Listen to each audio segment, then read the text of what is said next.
Early trauma doesn't affect every child the same way. Some learn to tune out what hurts and feel nothing. Others become so tuned in that they feel everything. Both are survival mechanisms, and both can follow us into adulthood. This video explores how those early adaptations take root and affect the way we relate to ourselves and to others. If this story sounds familiar, the Rotten Roots Guidebook offers a deeper look at how growing up in an unsafe, unsupported, or chaotic environment can influence your patterns, your health, and your sense of self as an adult. If you're ready to begin your self-healing journey, you'll find the link in the description box below. Cassie was born on a Saturday in the middle of May, but she didn't know the exact time. What she did know was that the topic of her birth made both of her parents upset, and the more questions she asked, the more intense their reactions became. Assuming her birth wasn't memorable made her question her significance. In time, she convinced herself she was tolerated versus celebrated, and worried she'd be discarded if she caused her parents any grief. With her existence hanging in the balance, she scrutinized her behaviors and became overcritical of her smallest mistakes. Her father was skilled in electronics and made his living building soundboards, speakers, and amplifiers for semi-famous bands. On Friday and Saturday nights, he was the resident DJ at a local tavern, where he was best known as a decent dancer, a heavy drinker, and a bad poker player. Even though they lived in the same house, Cassie's father was a stranger to her. He went about his life oblivious to his daughter's needs and spoke to her instead of with her. Normally, he didn't hug or kiss her either, but he made exceptions when other people were around. On those occasions, he'd invite her onto his knee and she'd lap up the attention while it lasted. Her mother worked as a bookkeeper and disliked everything about her job except for her boss, who she was having an affair with. Going on for 2 years, she didn't think her husband knew about their on-again, off-again relationship, but he did because he'd been secretly recording his wife's phone calls ever since they got married. Like her father, Cassie's mother behaved one way in public and another way in private. When other people were around, she portrayed herself as a patient and loving mother who attended to her children's needs. But at home, she was self-absorbed, emotionally labile, and used derogatory words that stung worse than her wooden spoon ever could. Robert was the eldest, followed by Stanley and then Cassie. Each child was subjected to abuse in one form or another, but only Stan demonstrated the effects outwardly. Labeled the difficult child, he received more than his share of punishment, while the 2 children who internalized their trauma received his share of praise. When she was 5 years old, her family moved to a small village on the outskirts of a rapidly expanding city. There, her father would work as a salesman in the furniture showroom his wealthy sister-in-law built for her second and significantly younger husband. Her mother would do the bookkeeping as well, but from her new home office. It was an exciting time as their house, furniture, and the appliances were all brand new. The double-car garage was full. The freshly sodded backyard featured an in-ground swimming pool, and behind the property there was an expansive forest. As promised, the adoption of 2 puppies and a kitten came next. From the outside, they looked like a perfect family, but things were far from perfect inside that house. For Cassie, the move meant her uncle wouldn't babysit anymore, but that didn't mean his predatory influence would end, because hanging on the walls of her new bedroom were 2 of his original paintings. One portrayed an orange kitten sleeping on a rocking chair. The other featured the face of a lion with the same eyes and eyeglasses as her uncle. Although many years would pass before she'd realized that she represented the sleeping kitten, she recognized his self-portrait as soon as she saw it. Whether it was a blessing or a curse, she couldn't remember when it started or how many times it occurred, because he was putting a sleeping pill in her chocolate milk at lunchtime. All she knew is that she woke up to his hand between her legs more than once. In her twilight state, her awareness would fade in and out, so she perceived herself as pretending to be asleep instead of being unable to fully wake up. In her mind, she was responsible because she knew what was happening, but she didn't stop him. To complicate matters even more, she found the stimulation pleasurable, so along with doing something bad, she was bad. Like a parasite, the guilt and shame consumed her vitality and weakened her resilience. The first sign something was amiss occurred when she abruptly stopped walking at 3.5. Hospitalized for almost a month, a team of doctors looked for a physiological cause but could not find one. Then, for reasons unknown, she spontaneously started walking again, and everyone decided she just wasn't adjusting to her mother returning to work, which was partly true. Night terrors and sleepwalking came next. Then, nearing her 4th birthday, she was admitted to the hospital again, but this time with pneumonia. Assuming she'd acquired an infection, no one suspected the uncle who gave her codeine-laced cough syrup, which she proceeded to expel and then inhale while she was sedated. But he knew because he was taking pictures of her naked body when she choked on her own vomit, and the close call was enough for him to move on to another victim. Unfortunately, he didn't share his decision with Cassie, so the threat of it happening again remained. Realizing he'd need to get her alone, she made a plan to stay close to her parents if he were to visit, and decided she'd sleep on Stan's top bunk if he ever stayed overnight. Making a contingency plan eased her mind somewhat, but it did not stop the beast's menacing eyes from following her around her room. She wanted to smash the painting with a hammer or set it ablaze, but doing so would lead to questions from her parents, and she wasn't about to admit to what she'd let her uncle do to her. Motivated to keep her secret, she found the opportunity in her adversity, and instead of avoiding her uncle's eyes, she stared into them while she practiced what she'd say and do if he ever tried to touch her again. Once the family settled into their new life, her mother decided to end hers.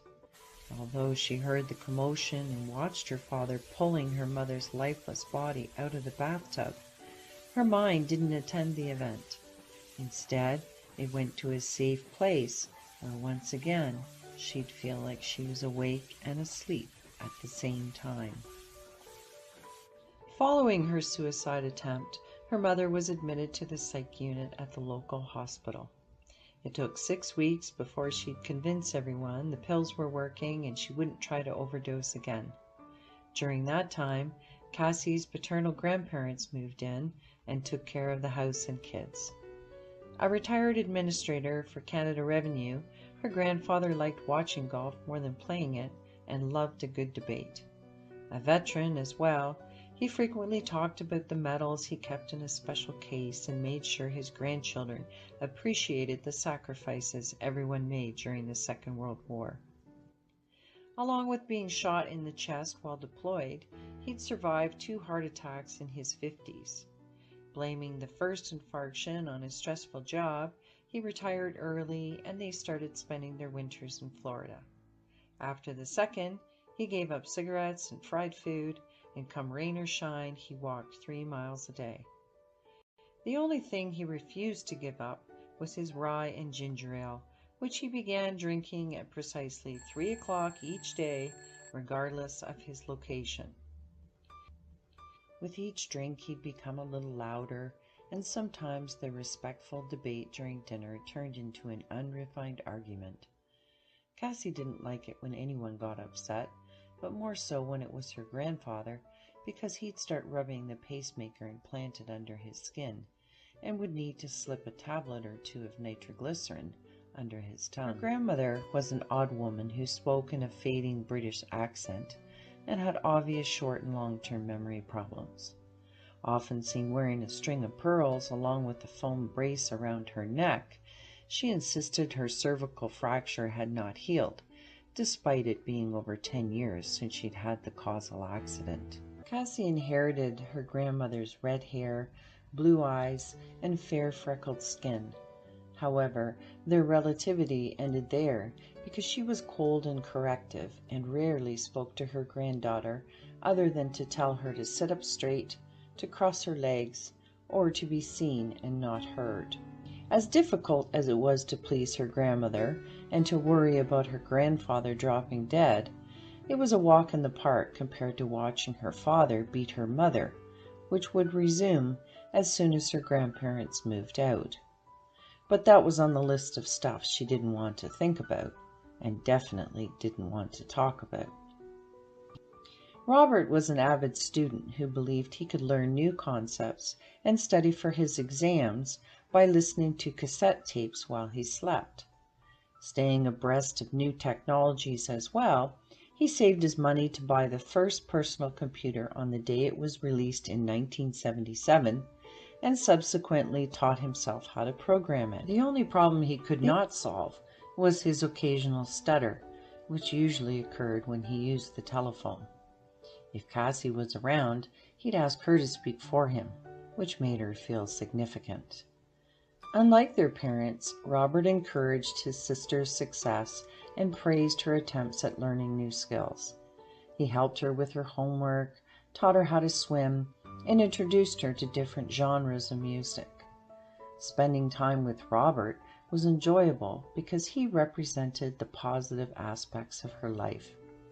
Spending time with her brother Stan, however, wasn't enjoyable because along with hitting and kicking her, he threw items, including scissors and other dangerous objects, when he didn't get his way. While many thought he was behaving like a spoiled rotten brat, having a temper tantrum, Cassie knew there was more to it. She also knew better than to tell her mother when her brother hurt her, or to fight back, as it meant one or both of them would get a lashing from their father when he got home from work. Getting the belt was painful, but it didn't hurt as much as having to watch Stan receive twice as many strikes at double the intensity for the same offense. Regardless of the injuries he inflicted, nothing her brother did ever justified the despicable punishment he received from their parents. Trying to prevent her brother's beating, she learned how to manage his outbursts herself. She defended him at school as well. Yet, despite her efforts, he continued to get punished for telling unnecessary and unbelievable lies that, when challenged, led to a fit of rage. Feeling guilty if she didn't protect her brother, and injurious if she didn't correct him, she tried to support him, but it was complicated. Midway through grade 4, the school determined Stan was too disruptive and he was expelled. Then, suggesting he had one of the trendy new attention disorders, he was taken to a doctor who prescribed pills instead of counseling. Once diagnosed, and despite having an average IQ, he was transferred to a school for mentally disabled children. The pills, which he hated taking, stunted his growth, while the transfer insulted his intelligence, hampered his ability to form friendships, and had a devastating effect on his developing identity. Unfortunately, the negative effects didn't end there, because he also had to ride the short bus, so the kids in the neighborhood bullied him more than ever. Additionally, some of his disabled classmates were aggressive, so he was attacked more than ever. And because his disturbed teacher came to school armed with a roll of duct tape, He was abused by messed up adults more than ever before. Cassie's fondest childhood memories involve the monthly get-togethers with her mother's side of the family. Regardless of the rotating location, her widowed grandmother and her aunts would be in the kitchen cooking a feast featuring pierogies and cabbage rolls. While the women cooked, they spoke Ukrainian, so the drop of a name would be the only hint as to what caused their laughter, tears, or argument. The uncles would be in the garage fixing a car or something around the house, and her 22 and counting cousins would be playing tag or sneaking cigarettes, depending on their age. Upon arrival, each child was taught to greet their elders before they went to play with their cousins. Robert hated doing it because it made him stutter. Stan hated doing it because someone would ask him about school. Cassie loved every minute of it because they'd give her the hugs and kisses and the attention her parents didn't. After dessert and her cup of tea, everyone would say goodbye to the matriarch of the family and the gambling would begin. Along with feeling loved and that she belonged, at those cherished family events, she got her first period, smoked her first cigarette, and learned how to play a very profitable game of blackjack. Her family's financial stability ended when her parents were accused of embezzlement.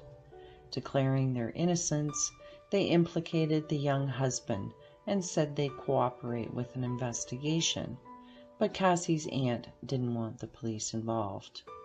No one knew who to believe, so her mother's family split into two camps of support.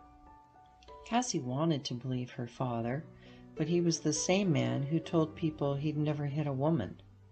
She wanted to believe her mother, but she told people she'd leave a man if he ever hit her. Most of all, she wanted to believe them, because if she didn't, she'd have to admit her parents were not only liars, but thieves as well.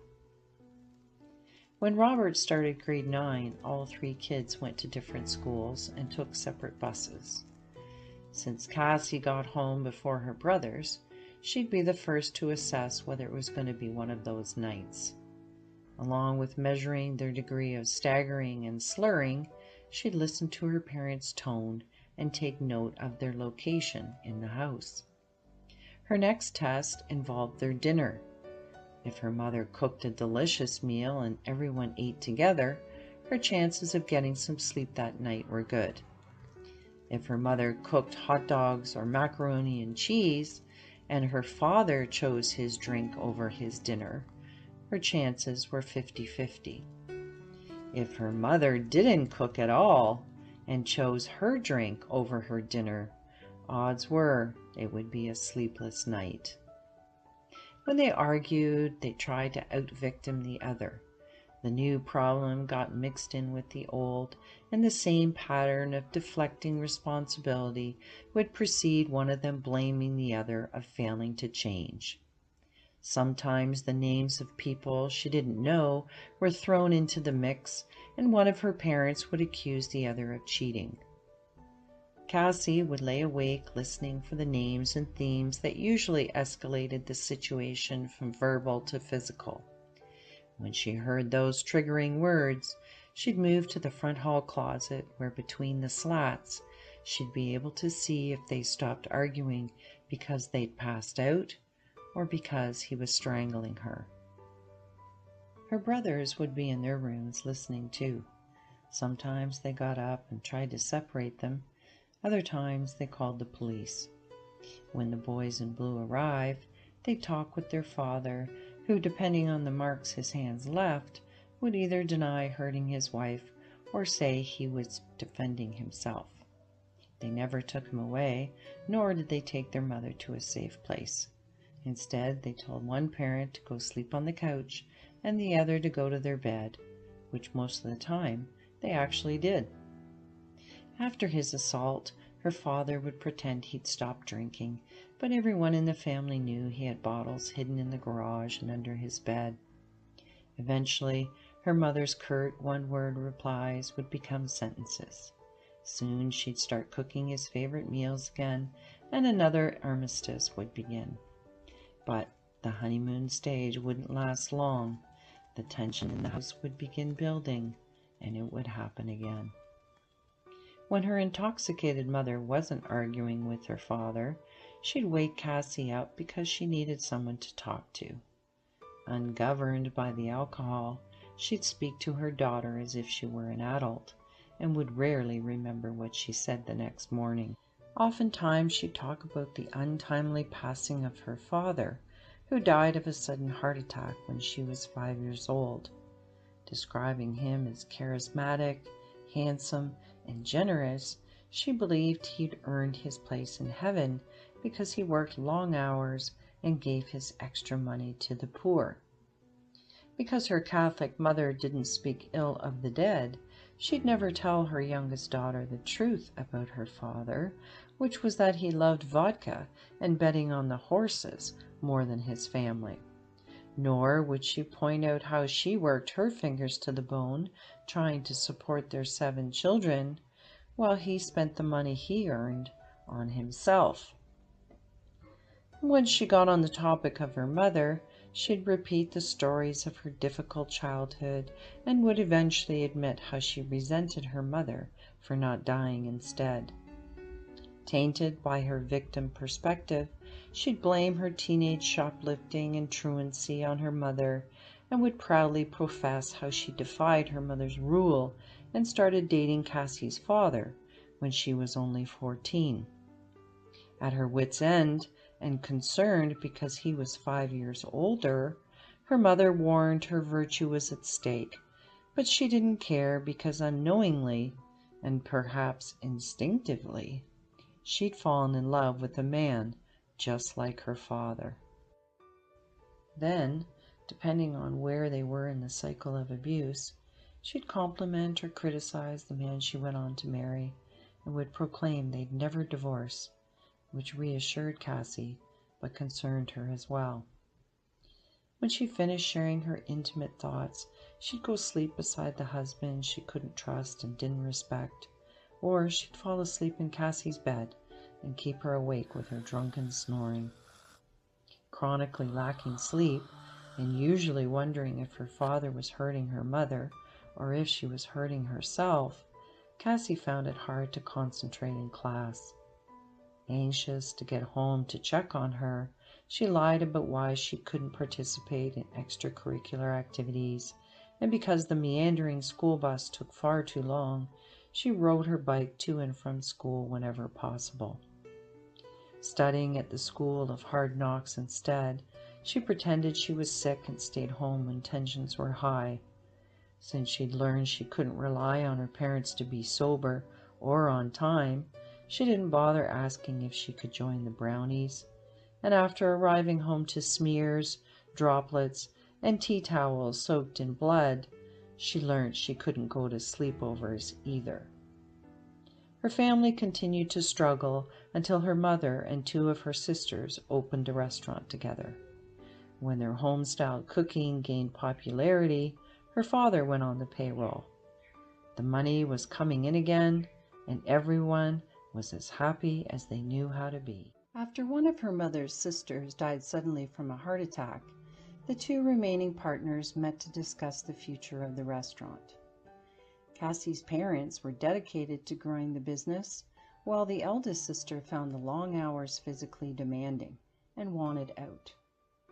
Filled to capacity for all 3 meals, her parents decided it was time to expand and found a restaurant with an attached banquet hall for rent. Walk-in customers occupied the tables in the front of the building, and private parties, service club luncheons, and weddings occurred in the back. On Saturdays, Cassie helped with the weddings and parties by setting the tables, cleaning vegetables, and washing dishes. Stan helped too, but he'd have several meltdowns and would usually be more trouble than his worth. If they were lucky, a parent took them home before the dance started. If not, they'd collect glasses, empty ashtrays, and dance in the kitchen until their feet ached. On Sundays, the restaurant remained closed so everyone could recuperate from Saturday's event. Usually, the day involved watching rented movies, drinking soda, and eating a lot of junk food. Occurring for many years to come, it would be her family's version of spending quality time together. Although she created most of the recipes, her mother didn't particularly like to cook, and because she was so messy when she did it, her team of middle-aged women preferred she didn't. What she actually enjoyed was event planning with the clients. First, they'd bond over the personalized details, and in the weeks or months leading up to their celebration, she'd spend hours on the phone reassuring everything would be perfect. Then her hard-working team would pull it off, and she'd take most of the credit. Motivated by pleasure rather than her pain, her mother still drank too much, but only on Saturdays when she'd sit behind the bar and enjoy the party she planned. As per usual, her father drank every day and thought his glass of water was fooling his family, but everyone knew it was spiked with vodka. He also believed his drinking wasn't a problem as long as he didn't miss a day of work. So, like a long-distance runner, he paced his sipping while he tended bar and would finally finish his almost daily bottle when he got home. Whether it was due to people always being around or whether they were simply too tired, her parents didn't argue as much, and the incidents of physical abuse occurred less often. No longer having to referee her parents' melees, Cassie slept much better. Her grades improved, and like her brother Robert, she started to excel at individual and team sports. She held records in track and field and had a killer serve, but she was best known for her skills in gymnastics. Along with winning several gold and silver medals, she was selected to teach gymnastics to kids from other schools. Cassie wanted to celebrate her awards, but they were tainted by guilt because she knew her ribbon, medal, or trophy would go in the display case at the restaurant, where her mother would receive praise for rearing two overachieving children and expect sympathy for raising Stan, who she referred to as her special needs child. Every time she heard her mother boast, she wanted to interrupt and say she was a fraud because she didn't go to any of her kids' practices or events and barely knew what they were doing from one day to the next. But she didn't and bit her tongue instead. With both of her brothers in high school and her parents at the restaurant, Cassie had the house to herself for an hour in the morning and an hour after school. If she wasn't practicing, competing, or teaching, she'd be at home cooking, cleaning, and doing the laundry. Other than checking in with her parents by phone, she was free to come and go as she pleased and never worried about her safety.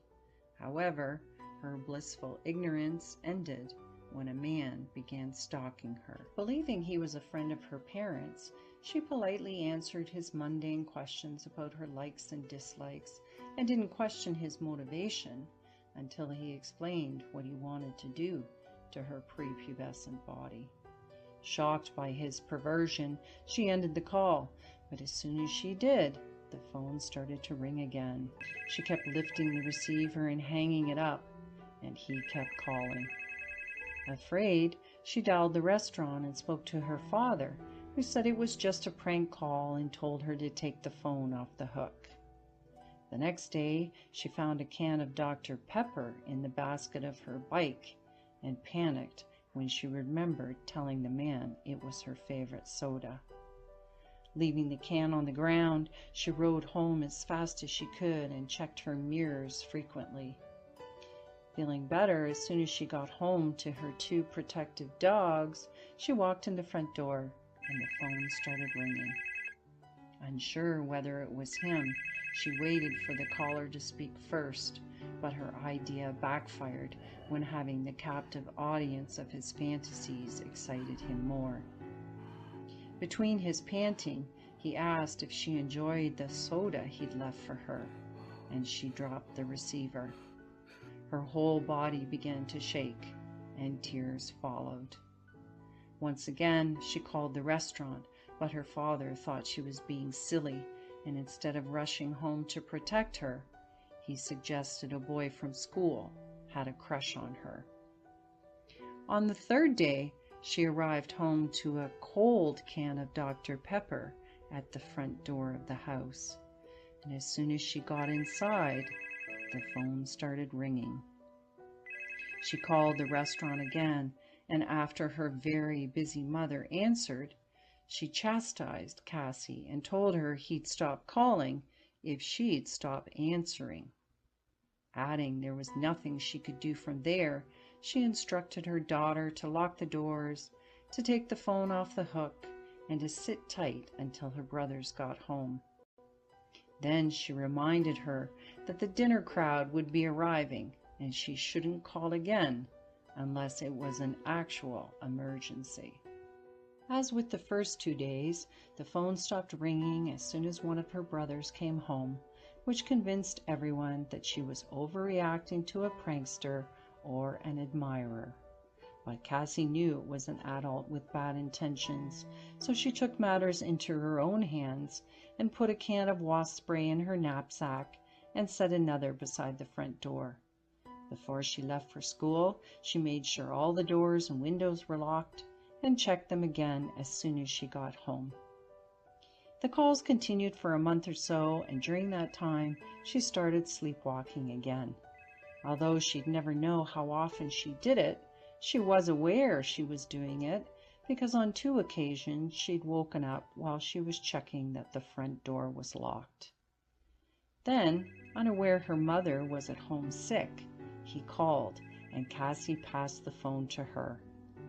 Expecting him to hang up once she identified herself, her mother listened to his devious desires and realized it wasn't a kid. She told him what she thought about men like him and said she'd be calling the police, but it did not deter him from describing what he wanted to do to her daughter in graphic detail. When the police officer interviewed them, Cassie and her mother said they didn't recognize the man's voice and couldn't provide the name of a likely suspect. Both were sure it was a stranger they'd never met before, but they were wrong. Her mother met him at the restaurant shortly before the call started, but she didn't suspect him because, just like Cassie, she didn't think twice about answering the nice man's mundane questions about the medals in the display case, since he said he had a daughter around the same age as Cassie who did gymnastics as well. Nor did she suspect that her complaining about the long hours involved in owning a restaurant not only gave him vital information about Cassie being at home alone every day, but also confirmed that she wasn't the supportive mother she claimed to be, for if she was, she'd know that unlike her, he went to the practices and meets where she won some of those medals because he was dating Cassie's coach. The calls stopped as soon as the police tapped the phones. The delivery of cans of Dr. Pepper ended as well. In time, everyone forgot about the man and what he said he was going to do to her. Everyone, that is, except for Cassie and the man who had hundreds of pictures of her bouncing and bending in her skimpy leotard. At the beginning of grade 7, Cassie's front tooth met with a girl's elbow during a soccer match, and it broke in half. A protective cap was placed over the sensitive stump, and she was instructed to return in 3 weeks for her permanent crown. 18 months would pass before her mother finally took her back to the dentist. During that time, the temporary cap became a deathly shade of gray. Despite having a pretty freckled face, sparkling blue eyes, and an athletic body, when she looked in the mirror, all she saw was an enormous nose, the muscular thighs of a boy, and the grin of a witch. As a result, she suppressed her smile and thought the boys were doing her a favor when they gave chase and wanted to kiss her. Cassie knew the basics about puberty and reproduction, and although the process of conceiving a baby sounded gross, she'd accepted her fate as a female because she wanted to be a mother someday. Then her hormones kicked in, and her instinctual desires made boys a lot more interesting. Despite her understanding of the biology involved, she didn't understand that like attracted like, which was the reason why the boys with a healthy self-image felt foreign to her, and the boys struggling with low self-esteem felt familiar. If you enjoyed this content, please remember to do all that stuff you need to do to help the channel grow. And if you'd like an energy therapy session with me, you can find the link to my website down below.